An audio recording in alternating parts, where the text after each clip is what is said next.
what's happening in the Senate, lahat tayo may stake dyan.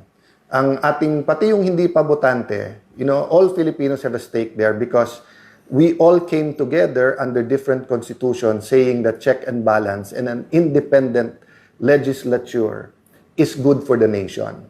Because in the past, pag na-concentrate ang lahat ng power sa isang opisina o tao, abuse ang nangyayari. Ngayon nga po, separate ang House at Senate, separate ang judiciary, separate po ang executive. Nagkaroon ng flood control scam. Nagkaroon ng kung ano nung smuggling. Nagkaroon ng yung problema sa BIR, di ba? In the first few years, yung kung ano-anong nabuko ng mga kalokohan. So, it's ongoing in every level of government, from the barangay until the national government. So, if power is going to be concentrated just in the executive, kawawa naman tayo. I don't think the president wants this. And I continue to extend a hand of working together professionally. But I really think he's not getting the right information. So I do hope that the senior officials in the cabinet will be able to get the right information and throw the right information.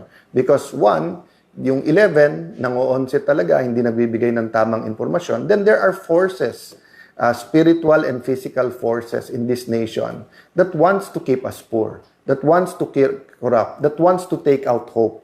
So where I started, that's where I'll end. Don't lose faith, mga kababayan. Have faith. Don't lose hope, mga kababayan. So Christians, Muslim, anuman ang ating paniniwala, keep praying. Malaki ang pag-asa ng ating bansa. But we have to get things done.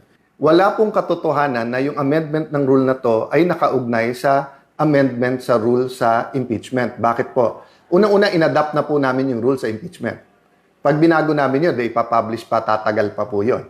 So, ngayon po, ang pinag-uusapan ay rule sa Senado. Wala pong katotohanan yung mga nagpo-post na nagsasabing eto po ay may kinalaman sa impeachment. Why is control important? Because the chairman schedules the hearing. So meaning, kung mababalik sa kanila, iske-schedule ba nila yung flood control hearing? Kung iske-schedule nila, kontrolado din po ng majority at ng chairman sino ang iimbitahin. Kontrolado din kung once a week, once a month. Dati po, wala naman yung partial report eh. Kaya nga, paulit-ulit ko sinasabi, ang kailangan impartial, not partial.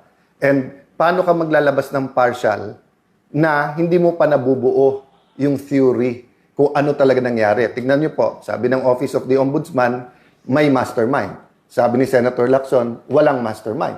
So, paano ka maglalabas ng report na partial pa lang? And then, paano nangyari yon na panay oposisyon, na panay sa Senado? 1 trillion budget sa administrasyon, walang involved dito. Sa ibang mga panig ng gobyerno, walang involved pa dito. So, I'm not going to go into the details precisely because gusto natin independent at gusto natin yung committee ang magpatakbo. Nagulat lang po ako na sa lahat ng pwedeng maging reaction ni Senator Tito, sabi niya it's illegal. Papasalamat ako sa mga matitinik natin mga netizens na una pa kayo na tinignan yung Section 18 ng Rules ng Senate at yung Section 20 ng Rules on investigations in aid of legislation. But assume natin tama si former Senate President Soto at bawal mag-create ng subcommittee. Hindi po bawal nasa rules po yan. But sabi mo, then all the majority has to do is for the chairperson, Senator Pia Cayetano, to come out herself with the notice on Monday. So, ang point ko, sa lahat ng pwedeng reaksyon, bakit parang ayaw talaga na ituloy ito? No? So again, we're not here para manggulo. Kami ang ginugulo. We're not here para dagdagan pa ang problema ng Pilipino. We're here para yung hindi maayos, ayusin. So until we have true repentance and true reforms, corruption will continue at the highest levels. I was sad because I've been saying this for 3 weeks. I've been saying independent investigation because I do believe the president is being given wrong information. So nung sinabi niya yung barilan, paulit-ulit sinasabi ng NBI at DOJ, wala sa Senate. We have evidence, so mapipilitan kami na i-hearing din yan. So the Committee on Public Order will hear, will get to the bottom of this, will bring the NBI, the DOJ, PNP, DILG, lahat ng nag-iimbestiga, sabay-sabay na kami inimbestigahan lahat, no? So I want you to understand that the rule about voting is tied to the control. So totoo, 13 ang kailangan para mapalitan ng SP. Pero ang magpapatawag po ng hearings ay yung chairperson. So isang strategy po ngayon ng 11, kaya napansin niyo po every weekend, sila ang gumagawa ng sinasabi nila, may babaliktad, may sasama na sa kanila, may nag-iisip. Alam niyo po, ang kudeta, ang isang essential element po dyan ay stealth o kaya yung tahimik, ibubulaga ka, magugulat ka. Di ba? So, bakit sila maingay about it? One is to try to create distrust among the 13. Secondly is to create pressure. And number 3, bakit nila pinipredict? May huhulihin dyan, may arestuhin, ganyan. Okay. Because may mga kakampi sila sa kabinete. That's very clear, no? So, my point is this, no? One of their intent is to not allow the electronic or teleconferencing or any kind of online voting para pag sila majority sa floor, aagawin nila yung mga committee. At pag naagaw yung mga committee, sila na naman magdidikta ngayon kung anong pwede i-hearing o hindi. Nakita nyo po na inaalok namin ng committee, they can read their members anytime. So, nagugulat lang ako kay, let's say, kay Senator Erwin, paulit-ulit na wala daw napasa during my time and mabagal, etc. Pero nandyan na yung mga malalaking committee, hindi sila nagpapalista as members. Dati nag-uunahan pa. So, I'll try not to make as much comments regarding the senators because I do believe when you're Senate President of the whole Senate. I can make a list para kontrahin yung sinabi ni Senator Lacson of bending backwards.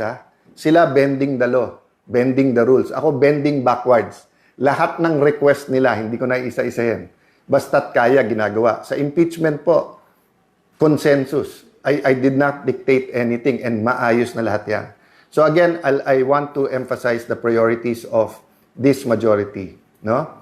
One is the soul of the nation. So, good governance. Okay? Kasama po dun sa good governance, hindi lang yung accountability, which is the committee hearings and the impeachment. Kasama din po dyan yung mga legislation that goes into the real numbers o yung economics para hindi gutom ang ating mga kababayan, para walang temptation for crimes and for corruption. Diba? So, kasama sa good governance, accountability, blue ribbon, kasama din po dyan yung impeachment, no? Then, as I said, kasama din po dyan yung real numbers. So, many other things will come up. There are administrative things. But as you see, no? Sabi nga nila, they're throwing everything, including the kitchen sink at you. No, they're even the kitchen. Tinatapon na sa amin. Anything they can think of, kaso daw. So, guys, what can you do? One, pray for us. Pray for the nation. Two, tutukan. Res ipsa loquitur, the thing speaks for itself. Read between the lines. Anyone can speak. Pero tignan nyo kung sino nagsasabi ng totoo. So let me stop there and ask for prayers, for reflections, for insights during this weekend. Hopefully, both sides will have their numbers in full force Monday. But yun nga, tuloy kasi yung takutan at yung sinasabing maaresto na and then kung sino-sino ninename nila na babaliktad.